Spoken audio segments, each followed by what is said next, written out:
सबसे पहले हम बात करते हैं कंपोनेंट क्या होता है। ठीक है भाई, देखो अगर आप कोई भी यूआई बनाते हो, ठीक है, और आपके पास कुछ रीयूजेबल, आपका बार बार रीयूज यूज हो रहा है कोड को। मान लो आपने डिव बनाया था, 10 बार आपने सेम डिव बना दिया, ठीक है भाई। तो रिएक्ट कहता है जो चीज रिपीट हो रही है, ठीक है, उसको एक छोटे से ब्लॉक में कन्वर्ट कर दो और जितना मन करे उतना उसको रीयूज करो। उसी को बोला गया कंपोनेंट। ठीक है, अब मैं आपको रियल टाइम यूज बताता हूं। मैं यूट्यूब को ओपन कर लेता हूं नेट से। अब इसके अंदर देखोगे क्या क्या चीजें हैं। सबसे पहले इसको देखो, ये जो आपको दिख रहा है ना, ये ब्लॉक है। इसको जितना मन करा उसने उतनी बार रीयूज कर लिया। ठीक है, एक set of peace of code बना है, डेटा डायनेमिक है, डेटा चेंज हो सकता है, डेटा चेंज में कोई दिक्कत नहीं है। बट अगर आप इसको देखो, इसका आइकन चेंज हो रहा है और आपका कंटेंट चेंज हो रहा है, बट ये सारे रीयूजेबल चीजें। एक ब्लॉक बनाया, इसको बार बार रीयूज कर लिया। ठीक है, ऐसे ही आपके पास ये है जो आपको ये दिख रहा है। ये जो आपका पूरा डेट, ये आपका जो आपको मिल रहा है यहाँ पे, दिवाली हो गया, मूवी मार्ट, म्यूजिकल्स हो गए, ठीक है, जावास्क्रिप्ट हो गया, वेब डेवलपमेंट हो गया, इनका जो यूआई है वो सेम है। इसीलिए उसने क्या किया, एक छोटा सा पीस ऑफ कोड लिखा, जितना मन करे उतना उसको रीयूज कर लिया। उसके बाद इसको देखो, जो आपको ये वीडियो दिख रही है, इसमें आपके पास वीडियो है, नीचे कंटेंट है, स्पॉन्सर कर रखा है, उसे इग्नोर मारिए। इसको देखिए, ये आपका वीडियो है, इसमें आपका टाइटल है, नीचे आपके पास किस चैनल के नेम पे बेस्ड है, और नीचे उसके व्यूज आ गए, राइट। तो ये आपका जो बॉक्स है, ये भी आपका बॉक्स है, कोड इसका एक ही है, बट इसमें जो लिखा, जिसमें आपको दिख रहा है, ये जो आपका दिख रहा है, ये जो बॉक्स है और ये जो बॉक्स है, बॉक्स सेम है, बस कंटेंट डिफरेंट है।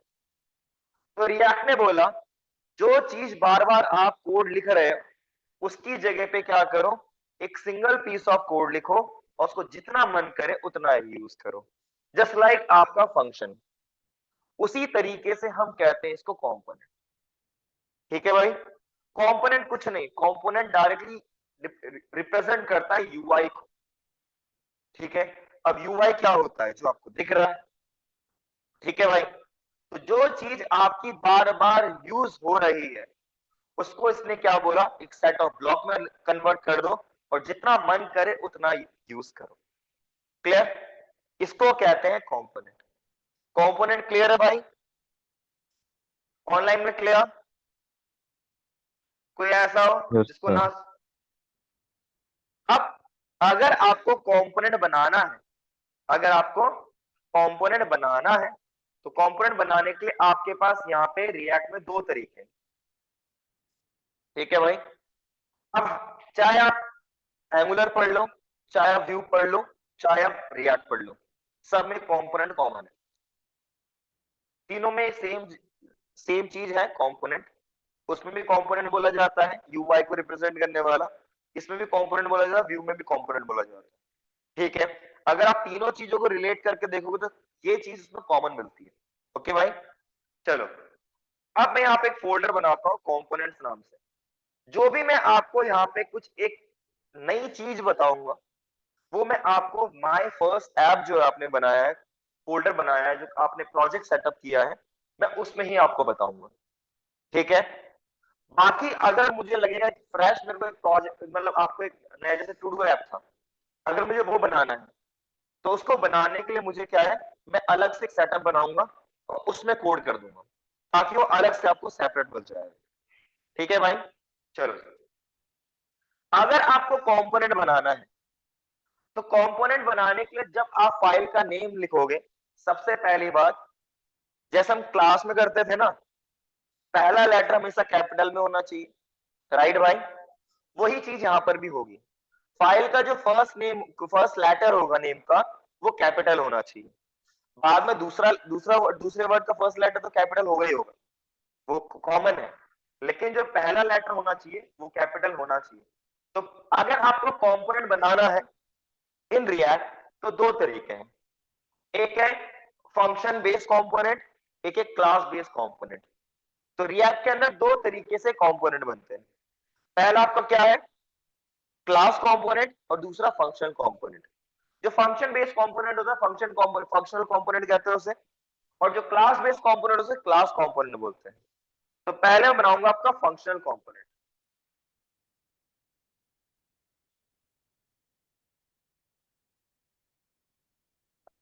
डॉट जेएस फाइल, ठीक है भाई, यहां तक कोई क्लियर? बस मैंने फाइल का नाम दिया। अब हमारे पास फंक्शन दो प्रकार के होते हैं, पहला होता है नॉर्मल फंक्शन, दूसरा होता है फ्लैट एरो फंक्शन। हम उन दोनों को देखेंगे। तो पहले मैं बताऊंगा आपको नॉर्मल फंक्शन। तो मैंने क्या करना है, मैंने लिखना है फंक्शन, और उसके बाद आपका जो फंक्शन का नेम होगा वो एज इट इज वही होना चाहिए जो आपका क्या होना चाहिए, फाइल का नेम। ये कन्वेंशन है, क्या है भाई, कन्वेंशन है, ठीक है। तो मैं यहां पे लिखूंगा फंक्शनल कंपोनेंट,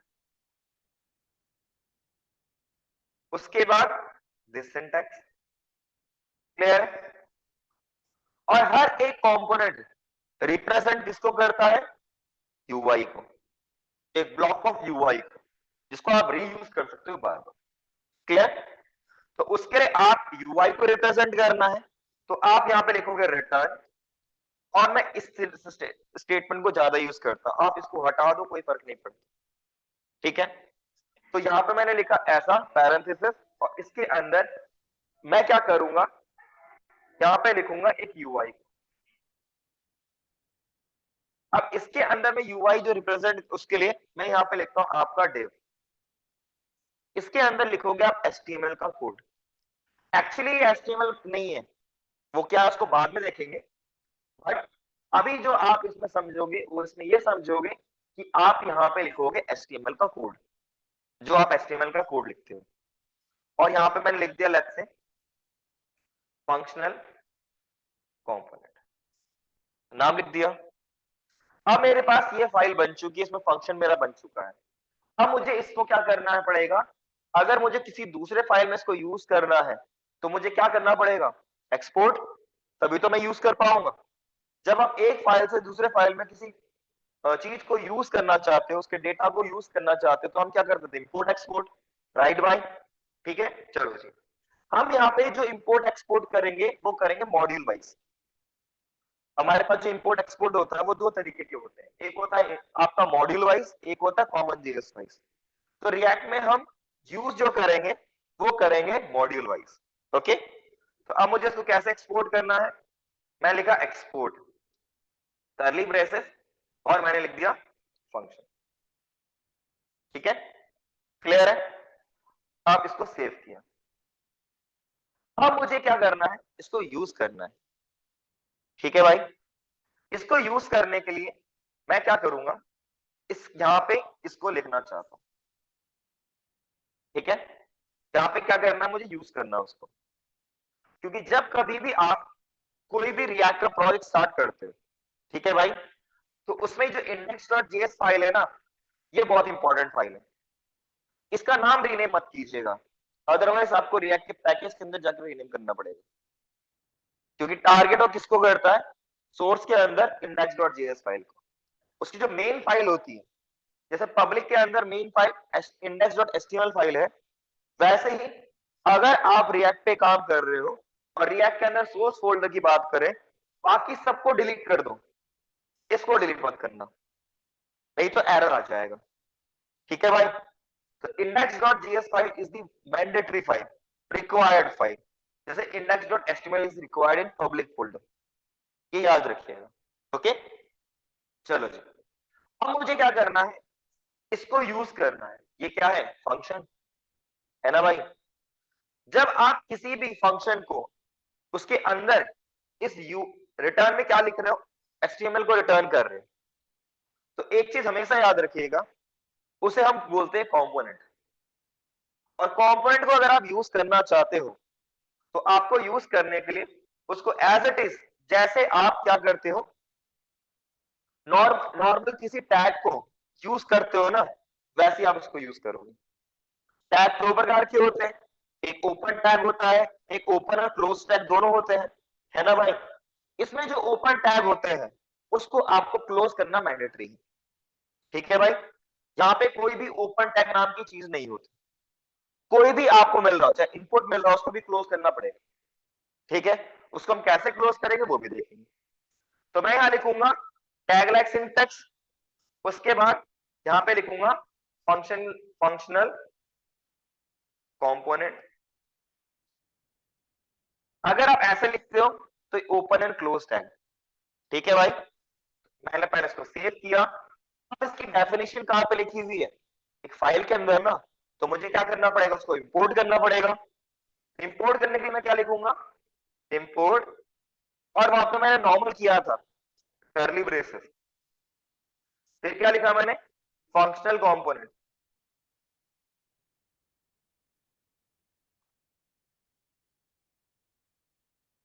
उसके बाद फ्रॉम, करंट डायरेक्टरी के अंदर कहां पर है, कंपोनेंट्स के अंदर है, स्लैश फंक्शनल कंपोनेंट। आपको यहाँ पे इंडेक्स, आपको डॉट जीएस लिखने की जरूरत नहीं है, ठीक है भाई, ये वर्क कर जाएगा। एक चीज ये बता रहा हूं, मैं अभी क्या यूज कर रहा हूं, नॉर्मल एक्सपोर्ट यूज कर रहा हूं, राइट।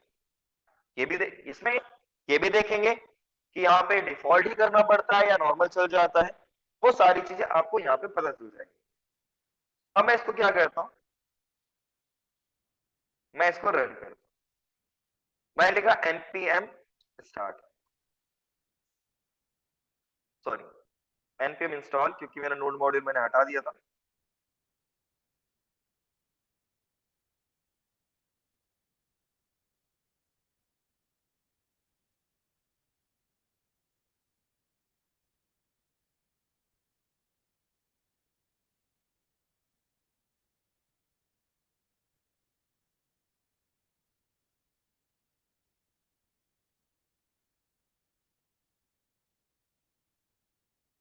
उसके बाद npm स्टार्ट,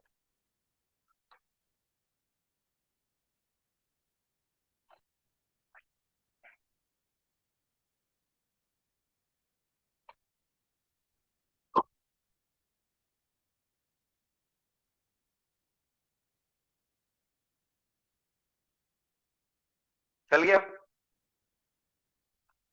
आ गया फंक्शनल कंपोनेंट। इसका मतलब क्या हुआ, आप यहाँ पे नॉर्मल कोई एक्सपोर्ट करो या फिर एक्सपोर्ट डिफॉल्ट करो, डजंट मैटर, ठीक है भाई, क्लियर है।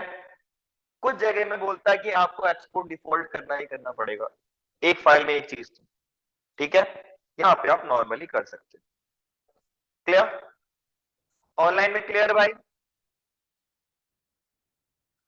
कोई ऐसा हो जिसको ना समझ में आया हो। ये तो था पहला तरीका कि आपने यहाँ पे इसको कैसे यूज किया ओपन एंड क्लोज टैग के तौर पे। इनडायरेक्टली क्या होता है, जब कभी भी रिएक्ट का एप्लीकेशन स्टार्ट होता है तो ये आपको दिख रहा है ना, ये भी आपका कंपोनेंट ही है, ठीक है भाई। अगर आप इसको ऐसे लिख रहे हो तो ये क्या करेगा, इसका इंस्टांस क्रिएट कर देगा, इसको रन कर देगा ऑटोमेटिकली, वो रिएक्ट करता है, हमें करने की जरूरत नहीं पड़ती, वो सारा कौन हैंडल कर रहा है, रिएक्ट करता है। जैसे आप कोई फंक्शन को कॉल कर रहे हो ना, कॉल करते हो, राइट, वही काम ये भी कर देता है। दूसरा तरीका क्या है कि मुझे ऐसे नहीं करना, क्योंकि इसके बीच में कुछ, मैं कुछ लिख ही नहीं रहा, तो मुझे इसकी जरूरत क्या है, राइट भाई, है ना। तो उसके लिए मैं यहाँ पे क्या करूंगा, इसको मैंने क्लोज किया और सेम एज इट इज यहाँ लिखूंगा फंक्शनल कंपोनेंट। अगर आप ऐसे लिख रहे हो तो यहाँ पे मिलेगा एरर, क्योंकि यहाँ पे कोई भी ओपन टैग नाम की चीज नहीं होती रिएक्ट के अंदर। अगर आपके पास कोई भी ओपन टैग है तो उसको आपको क्या करना पड़ेगा, उसको क्लोज करना पड़ेगा। या तो एक तरीका ये है, इससे कीजिए, ठीक है। एक तरीका दूसरा है कि आप यहाँ पे लास्ट में जाके स्लैश, आप यहाँ पे स्लैश यूज कर दीजिए, फॉरवर्ड स्लैश। ये क्या करेगा, ये समझेगा कि ये आपका ओपन एंड क्लोज दोनों हो चुका है, ठीक है भाई। ये तब यूज कीजिएगा जब आपको लगता है कि आपको बीच में कोई कंटेंट नहीं देना है। ठीक है, क्लियर? अगर आपको बीच में कोई कंटेंट देना है तो उसको यूज कीजिएगा। क्लियर? और अगर आपको लगता है कि मुझे बीच में कोई कंटेंट ही नहीं देना है तो आप इसको यूज कीजिएगा। क्लियर? ऑनलाइन में क्लियर भाई? कोई ऐसा है इसको ना समझ में आया हो? All clear?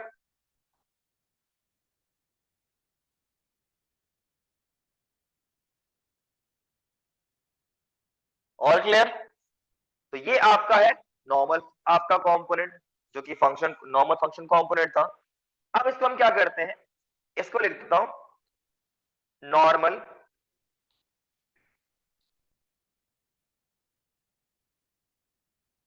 Function component. ठीक है भाई, रेंडर हुआ। एक चीज और देखो, मैंने इंस्पेक्ट किया, इंस्पेक्ट करने के बाद ये किसके अंदर आ रहा है, रूट के अंदर।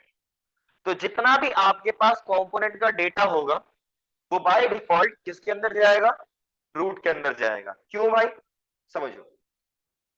जो आपके पास ये है, ये आपको देता है रिएक्ट का बेसिक फीचर। क्या देता है, रिएक्ट का बेसिक फीचर। तो जो भी आपको रिएक्ट से फीचर से रिलेटेड बात करें, जिसकी फंक्शनैलिटी से रिलेटेड बात करें, वो आपको ये पैकेज प्रोवाइड करेगा, रिएक्ट। ठीक है, उसके बाद अगर आप इसको देखोगे, ये जो आपका पैकेज है, ये पैकेज है डॉम से इंटरेक्शन के लिए। जो आपके पास डॉक्यूमेंट ऑब्जेक्ट मॉडल होता है ना भाई, ये उसके इंटरेक्शन के लिए है। ठीक है भाई, ये आपका इंडेक्स डॉट सीएसएस फाइल है, इग्नोर मारिए। ये आपका ऐप डॉट जेएस फाइल जो आपने यहाँ पे बनाया था, पहले से बाय डिफॉल्ट बना हुआ आता है, ये वो वाला फाइल इंपोर्ट किया था। क्लियर? और इसको भी देखोगे तो नॉर्मल आपके पास क्या है, फंक्शनल कंपोनेंट ही है। By default react functional component को ज्यादा फोकस करता है आज की डेट पे। वो कहता है कि आप रिएक्ट में फंक्शनल कंपोनेंट को ही ज्यादा यूज करो। क्या फायदे हैं क्या नुकसान है वो आगे भी देखोगे आप। ठीक है, उसके बाद अगर आप यहां देखोगे, ये वाला तो वेब वाइटल्स का वाला रिपोर्ट जनरेट करने के लिए और कुछ काम नहीं है इसका, पेज की स्पीड सॉर्ट ऑफ। अगर आप इसको देखोगे तो React DOM dot create root, आपको किसको मेन एलिमेंट रखना है जिसके अंदर आप जो भी इसके अंदर का कोड लिखोगे वो उसके अंदर है। ठीक है भाई, तो उसके लिए आपको यहाँ पे पास करना पड़ेगा document dot get element by ID root. और ये कहां पर गिवन है, पब्लिक में इंडेक्स डॉट एचटीएमएल के इसके अंदर। बाय डिफॉल्ट जितना भी आप कोड लिखोगे वो सारा इसके अंदर ही आएगा। जैसे हमने क्या किया, कोई कंटेनर बनाया और उसको किसी डिव के अंदर अपेंड कर दिया, याद है भाई? तो वही चीज समझो इसे। क्लियर? कोई डाउट भाई? तो ये आपका इस तरीके से वर्क करता है। एक और चीज बता दूं, मैं इसे कंट्रोल यू करता हूं, इसको देखना, ऑब्जर्व करना। इसमें कहीं आपको वो डिव का डेटा नजर आ रहा है? नहीं आता। ठीक है, यही एक नुकसान है रिएक्ट का। रिएक्ट से आप कोई भी एप्लीकेशन बनाओ, कोई दिक्कत नहीं है, लेकिन रिएक्ट से आप एसईओ फ्रेंडली वेबसाइट नहीं बना सकते। बनाना है तो एक्स्ट्रा पीस ऑफ कोड लिखना पड़ेगा। ठीक है भाई, इसमें सर्वर साइड रेंडरिंग नहीं होती। ठीक है, क्लियर भाई? जो वेबसाइट आप बनाओगे ना, अगर उसे एसईओ फ्रेंडली वेबसाइट बनानी है तो रिएक्ट पे मत बनाना, इसका नुकसान है। इसीलिए बहुत सारे, इसका एक फ्रेमवर्क है नेक्स्ट जेएस, उसको यूज करते हैं एसईओ फ्रेंडली वेबसाइट बनाने के लिए। React by default SEO support नहीं करता, एसईओ फ्रेंडली वेबसाइट को सपोर्ट नहीं करता, सर्वर साइड रेंडरिंग को सपोर्ट नहीं करता। ठीक है भाई, इसका मेजर ड्रॉबैक में सबसे मेजर ड्रॉबैक ये भी है। सबसे मेजर ड्रॉबैक की बात करूं। क्लियर भाई? कोई डाउट? ऑनलाइन में क्लियर भाई? ऑनलाइन में क्लियर? कोई ऐसा हो जिसको ना समझ में आया हो? तो रिएक्ट के नुकसान में आप देखो, बाकी पूरा एचटीएमएल का कोड एग्जैक्टली मिलेगा आपको, बस ये नहीं मिलेगा आपको कंटेंट। यहां पे आप देख सकते हो इंस्पेक्ट के टाइम पे आपको ये दिख जाएगा, लेकिन जो आपको कंट्रोल यू करने पे आपको डेटा दिखेगा, उसमें कभी भी आपको जो मैंने ये कंटेंट लिखा है वो कभी भी दिखेगा नहीं। ये इसका नुकसान है भाई। क्लियर? कोई डाउट? ऑनलाइन में क्लियर? Online offline clear?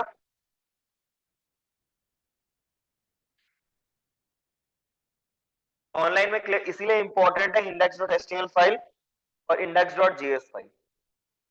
अगर आप इनका नेम रीनेम कर दोगे ना भाई, तो आपको एरर देखने को मिलेगा, बिकॉज रिएक्ट की कोर फंक्शनैलिटी जो है, जो आपके रिएक्ट की कोर फंक्शनैलिटी है, उसमें जब स्टार्ट होता है ना, बूटअप होता है, एप्लीकेशन स्टार्ट होता है, तो सबसे पहले सोर्स के अंदर इस फाइल को देखा जाता है। उसके बाद इसको गेट करने के लिए, इसको गेट करने के लिए इस फाइल को देखा जाता है। ठीक है? इसीलिए नेम नेम को चेंज मत कीजिएगा, नहीं तो आपको देखो करना है करो, फिर आपको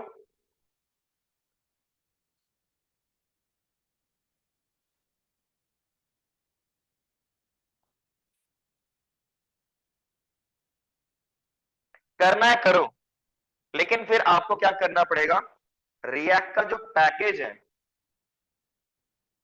इसमें जाओ, यहां पे रिएक्ट में जाओ,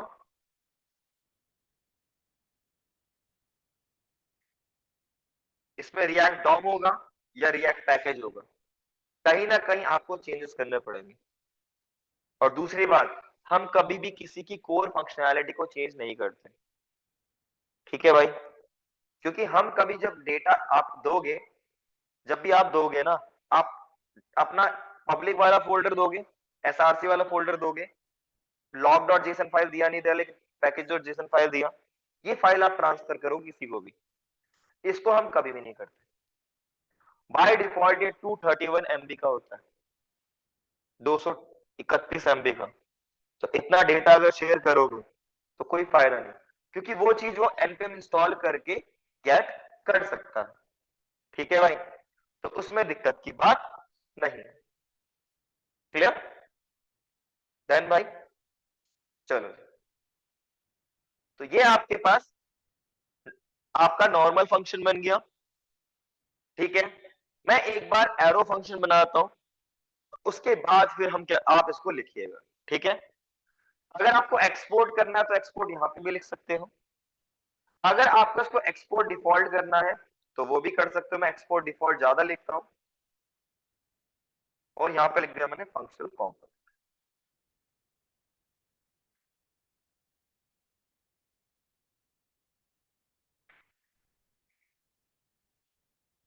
और यहां पे फिर मुझे क्या करना पड़ेगा, इसको हटाना पड़ेगा। ठीक है भाई? इसको मैंने हटाया, इसको मैंने क्लोज किया, आपका सेम आउटपुट आ रहा है विदाउट एनी इशू। ठीक है? अब मैं क्या करता हूं, इसको मैंने कॉपी किया एंड कमेंटेड।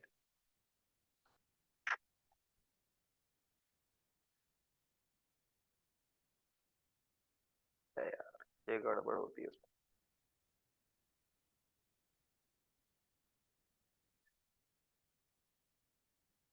इसको मैंने कॉपी किया एंड कमेंटेड, पेस्ट किया। इसको मुझे फ्लैट एरो फंक्शन में आता है, यहां लिख देता हूं कॉन्स्ट इक्वल टू के बाद। ठीक है भाई? बन गया एरो फंक्शन। आउटपुट देखते हैं, और यहां पे लिख दूंगा मैं एरो फंक्शनल कंपोनेंट। डेटा आ गया ना, एरो फंक्शनल कंपोनेंट। ठीक है भाई? तो इस तरीके से आप क्या कर सकते हो, यहाँ पे कंपोनेंट को बना सकते हो। क्लियर? ऑनलाइन में क्लियर भाई? क्लियर है? तो अब इसको लिख लीजिएगा फंक्शनल कंपोनेंट। हर एक दिन मैं एक नया टॉपिक आपको बताऊंगा। हर एक दिन एक नया टॉपिक रहेगा और उसको आप साथ साथ में प्रैक्टिस करोगे। ठीक है। अगर वो टॉपिक कंप्लीट होने में 1.5 घंटा लगेगा तो मैं 1.5 घंटा लूंगा। अगर टॉपिक को कंप्लीट होने में 1 घंटा लगेगा तो मैं 1 ही घंटा लूंगा, ताकि एक दिन में एक टॉपिक कंप्लीट होगा और साथ में उसको आप घर जाके प्रैक्टिस कर सको। क्लियर भाई?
क्या हुआ?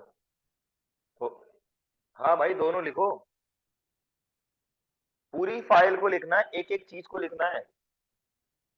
स्टार्टिंग में कभी भी कोई भी टॉपिक मत छोड़ो लिखते समय, पूरा लिखो।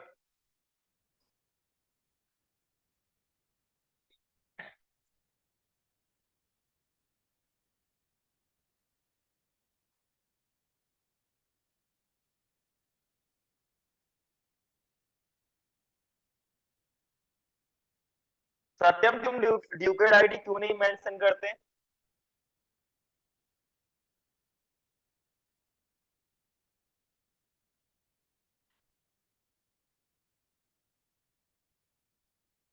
हाँ भाई सत्यम, तुम ड्यूकेड आईडी क्यों नहीं मेंशन करते अपनी?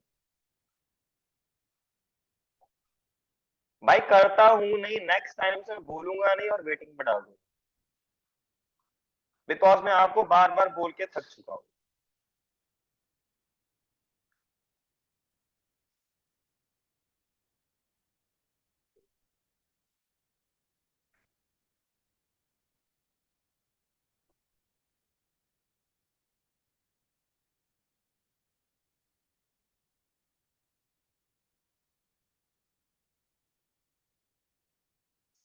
डन?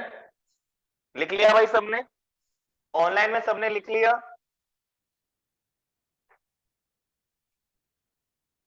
ओके, चलो फिर आगे बढ़ते हैं। ऑनलाइन सबने लिख लिया ना? तो पहला तरीका, अगर आपको कंपोनेंट बनाना है तो आप यूज करोगे फंक्शनल कंपोनेंट। दूसरा तरीका भी आपके पास होता है, इसको हम कहते हैं क्लास कंपोनेंट। ओके, इसको कैसे यूज करोगे उसको भी लिख लीजिए। कैसे इसको यूज करोगे कंपोनेंट को, उसको भी लिख लीजिए। तो पहला तरीका ये है और दूसरा तरीका ये है, इसको भी लिखिए पहले।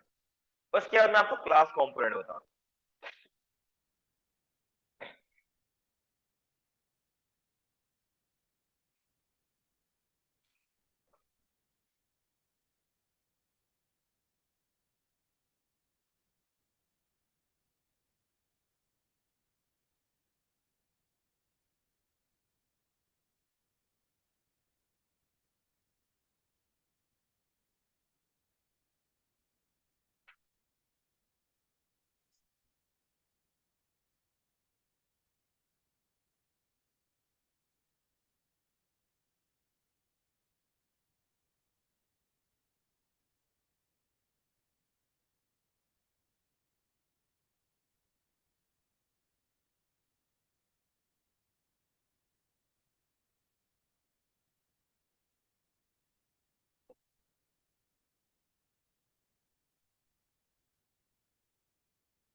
डन, लिख लिया भाई। इन दो तरीके से आप क्या कर सकते हो, कॉम्पोनेंट को यूज कर सकते हो। ठीक है, चलो फिर ऑनलाइन में क्लियर भाई।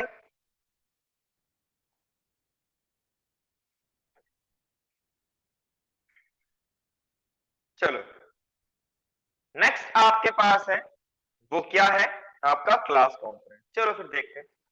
तो क्लास कंपोनेंट में फाइल बनाता हूं, क्लास कंपोनेंट डॉट जेएस। ठीक है, क्लास कंपोनेंट डॉट जेएस के नाम से मैंने क्या बनाया, एक क्लास बनाया। अब मुझे क्या करना है, यहाँ पे क्लास कंपोनेंट बनाना है।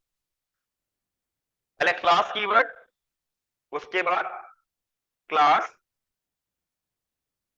कंपोनेंट, है ना भाई, क्लियर है यहां तक। अब मुझे क्या करना है, इसके अंदर एक फंक्शनैलिटी है, वो रिएक्ट की यूज करनी है। ठीक है, तो यहाँ पे आपको रिएक्ट पैकेज के अंदर एक कंपोनेंट नाम से क्लास पहले से ही अवेलेबल है। अगर आप क्लास कंपोनेंट बनाना चाहते हो तो आपको उसके फीचर्स को इनहेरिट करना पड़ेगा। ठीक है, तो मैं यहाँ पे क्या लिखूंगा, एक्सटेंड्स, फिर क्या लिखूंगा, कंपोनेंट। ठीक है भाई, अब उसको मुझे इंपोर्ट करना है। ठीक है भाई, तो मैं यहां लिखूंगा आपके पास इंपोर्ट, और यहां लिखूंगा आपका कंपोनेंट, कहां से मिल रहा है, रिएक्ट। जो भी आपको बेसिक फीचर्स है ना, जो डॉम से रिलेटेड नहीं है, वो सारा आपको रिएक्ट के अंदर पैकेज के अंदर मिलेगा। जो भी रिएक्ट डॉम की फंक्शनलिटी जो डॉम से रिलेटेड है, इंटरेक्शन की रिलेटेड है, वो सारा आपको डॉम के अंदर पैकेज में मिलेगा। तो ये चीज हमेशा याद रखिएगा। क्लियर। अब मैं यहाँ पे इसके अंदर एक मेथड होता है जिसका नाम है रेंडर मेथड। किसके अंदर, कंपोनेंट के अंदर। जैसे फंक्शनल कंपोनेंट होता है, उसको रिटर्न को चेक किया जाता है, इसके अंदर आपका रेंडर मेथड होता है। अगर आप इसको इंप्लीमेंट, इसको यूज नहीं करोगे तो आपको ये एरर जनरेट कर देता है। ठीक है, फिर मैंने इसको ऐसे लिखा। अब मुझे इसके अंदर वही काम करना पड़ेगा जो काम मैंने यहां पर किया, रिटर्न। ठीक है, रिटर्न नहीं करूंगा तो वर्क नहीं करेगा। तो मैं लिखा रिटर्न,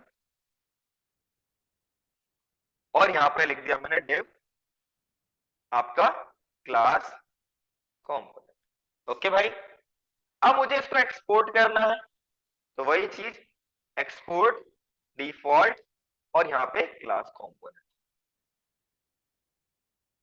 ठीक है भाई, क्लियर है। अब मुझे इसको यूज करना, तो यूज करने का तरीका वही है ना। आपको क्या है, टैग वाइज इंपोर्ट करना है ना। तो मैं यहां पे क्या लिखूंगा, सॉरी, क्लास कंपोनेंट, और उसको क्या कर दिया, इंपोर्ट कर लिया भाई। क्लियर। अब इसको जाके देखते हैं क्या दिक्कत आ रही है। अच्छा, फंक्शन कंपोनेंट को दो बार लिखा तो इसको यूज कर रहा होगा ना, तो क्लोज कर दे। ठीक है, आ गया भाई। और यहाँ पे अगर देखोगे डेटा में क्या आ रहा है, क्लास कंपोनेंट। परफेक्ट, ठीक है भाई, क्लियर। जो आपने यहाँ पे लिखा है, इसको दो तरीके से लिख सकते हो। ऐसे नॉर्मली इंपोर्ट कर लो, वो भी वर्क कर जाएगा। इसको मैंने कॉपी किया एंड कमेंटेड, और आप यहाँ पे रिएक्ट, पूरा इंस्टांस के अंदर आ जाएगा, एक ऑब्जेक्ट बन जाएगा। तो आप यहाँ पे लिख सकते हो रिएक्ट डॉट कंपोनेंट, ऐसे। ठीक है, ऐसे भी वर्क कर जाएगा और ऐसे भी वर्क कर जाएगा। ऐसे अगर यूज करना है तो आपको इसके अंदर इस तरीके से यूज करना पड़ेगा, और अगर आपको ऐसे वर्क करना है तो इसको यूज कर लीजिए। ठीक है भाई, अब आप देखोगे आउटपुट आपका सेम ही मिल रहा है। ओके, और एक चीज, कंट्रोल इस पे करते हैं, इस पे नहीं किया होगा मैंने जहां चल रहे थे। यहाँ क्या आ रहा है? Functional component is defined but never used, app is defined but never used, component is defined but never used. ये जो आपको दे रहा है, बता रहा है, ये बता कौन रहा है? आपका ES लिंक, ये वाला। ठीक है, हटाता हूं इसे मैं, इसको मैंने सेव किया। अगर आप यहाँ पे कुछ भी हटा रहे हो, कुछ भी कर रहे हो, तो मैं एक रिकमेंड ये करता हूँ कि इसे दोबारा से रीस्टार्ट करो। ठीक है भाई, रीस्टार्ट करोगे और उसके बाद आप यहाँ पे देखना,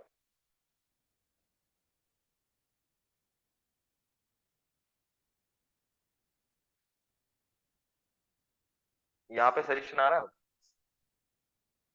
आ रहा है, नहीं आ रहा ना, इसको इग्नोर मारो। ठीक है, यहाँ पे अब सजेशन आ रहा है जो पहले आ रहा था, वो क्यों नहीं आ रहा? बिकॉज हमने यहाँ पे ESLint को हटा दिया है।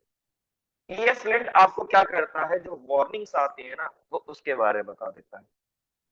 ठीक है, उससे फायदा क्या है कि जितना हो सकता है उतना कम रिसोर्स यूटिलाइज, क्योंकि जो कोड आप यहाँ लिखोगे, जो कोड यहाँ इंपोर्ट कर रहे हो लेट्स से, ये सारी चीजें का इंस्टांस बनता है।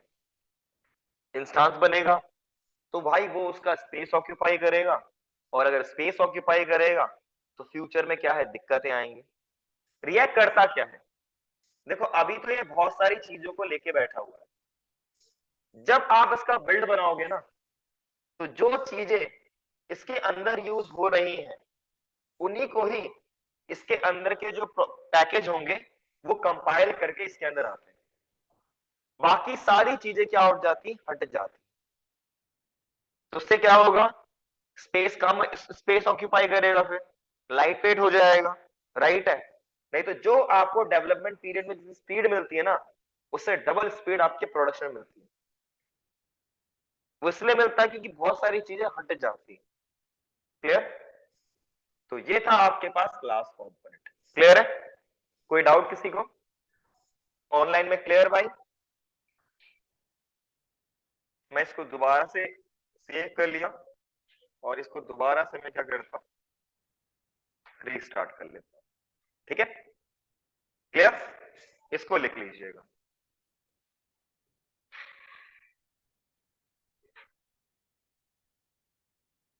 ओके, लिख लीजिएगा।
देन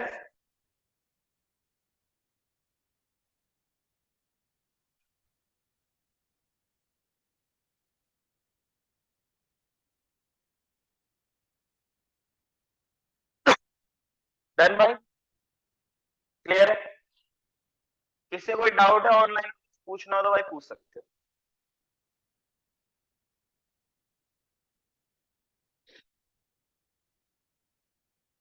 देखो याद रखना कि बहुत सारे में होता क्या है, फंक्शनल कंपोनेंट में टॉप में वो रिएक्ट इंपोर्ट किया मिलता है।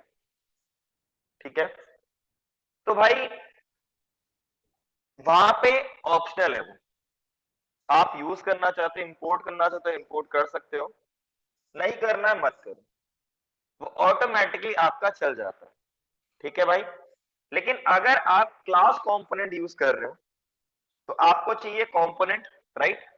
और अगर आपको कंपोनेंट चाहिए तो फिर उसका मतलब क्या है कि आपको इंपोर्ट करना कंपलसरी है। ठीक है भाई, क्लियर है? ऑनलाइन में क्लियर भाई? अब आपके कोई भी डाउट्स हैं, कुछ भी क्वेश्चन है पूछना हो वो पूछ सकते हो, कोई भी डाउट।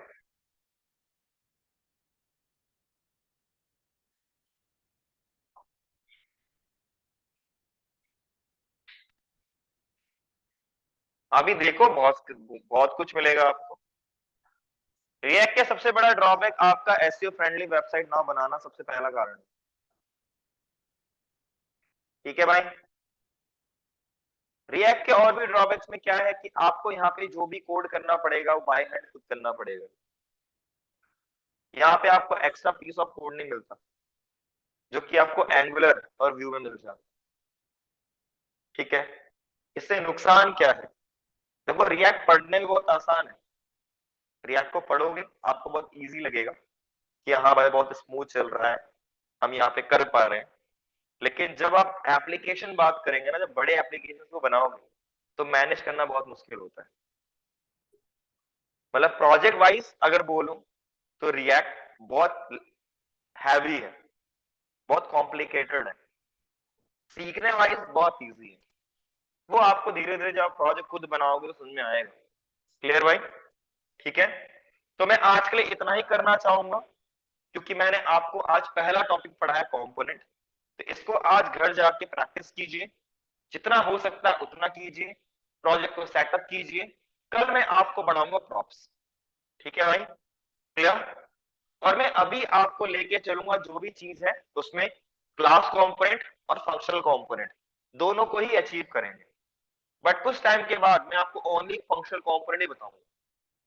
वो इसलिए इंपॉर्टेंट है, क्लास देखो फंक्शनल कंपोनेंट ही आज के डेट में यूज होता है।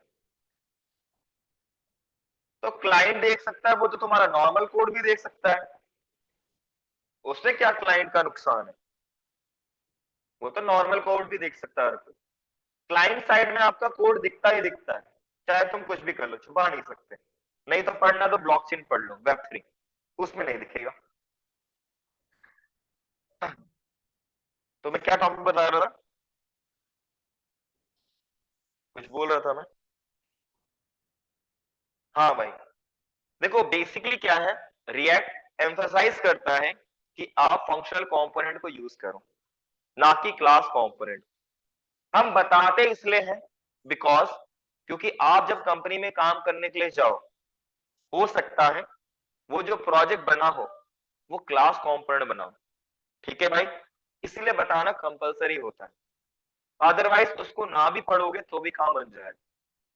जो अभी लेटेस्ट 18 वर्जन है जो आप पढ़ रहे हो, उसके अगर उससे उसको बना के उसका यूज करके कोई प्रोजेक्ट बनता है ना, तो उसमें फंक्शनल कंपोनेंट ही यूज होता है।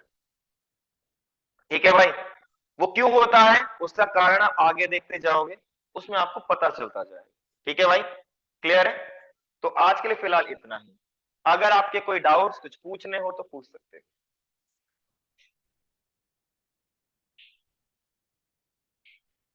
क्लियर भाई? ऑनलाइन में क्लियर?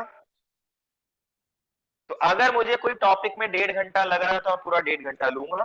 ठीक है, अगर मुझे कोई टॉपिक में लग रहा है कि 1 घंटे में काम हो जाता है तो मैं 1 ही घंटा लूंगा, बिकॉज अब आप यहाँ पे फीचर्स की बात करोगे। रिएक्ट पूरा फीचर के ऊपर डिपेंडेंट है, एक एक पॉइंट एक एक दिन का, ठीक है भाई, ताकि आप उसको साथ साथ में प्रैक्टिस कर सको। देखो प्रैक्टिस करना इंपॉर्टेंट है, अगर आप प्रैक्टिस नहीं करोगे तो रिएक्ट सर के ऊपर से छू मंतर हो जाएगा, पता नहीं चलेगा कब गायब हो गया, कब टॉपिक गायब हो गया। ये दिक्कतें आपको फेस होंगी कुछ टाइम के बाद, अभी नहीं। तो मेक श्योर भाई कि आप जो मैं पढ़ाऊं उसको तो पढ़ना, साथ में एक्स्ट्रा ही पढ़ना। जो मैं पढ़ा रहा हूं उसको पढ़ना कंपलसरी है, एक्स्ट्रा ही पढ़ना ताकि आपकी नॉलेज एनहेंस हो। तो कल मैं आपको पढ़ाऊंगा प्रॉप्स, और प्रॉप्स को हम दोनों चीजों देखेंगे, फंक्शनल कंपोनेंट से भी और क्लास कंपोनेंट से भी, ठीक है भाई। तो मिलते हैं कल, आज के लिए फिलहाल, ठीक है। कोई डाउट किसी को ऑनलाइन में?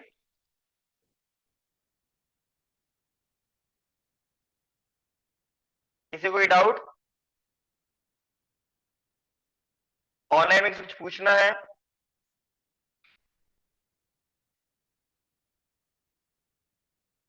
ऑनलाइन में कुछ पूछना है भाई?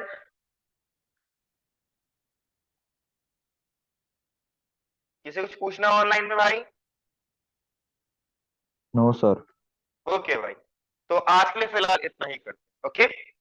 और जो मैं बता रहा हूँ वो प्रैक्टिस पक्का कर लेना, ओके। आज की फिलहाल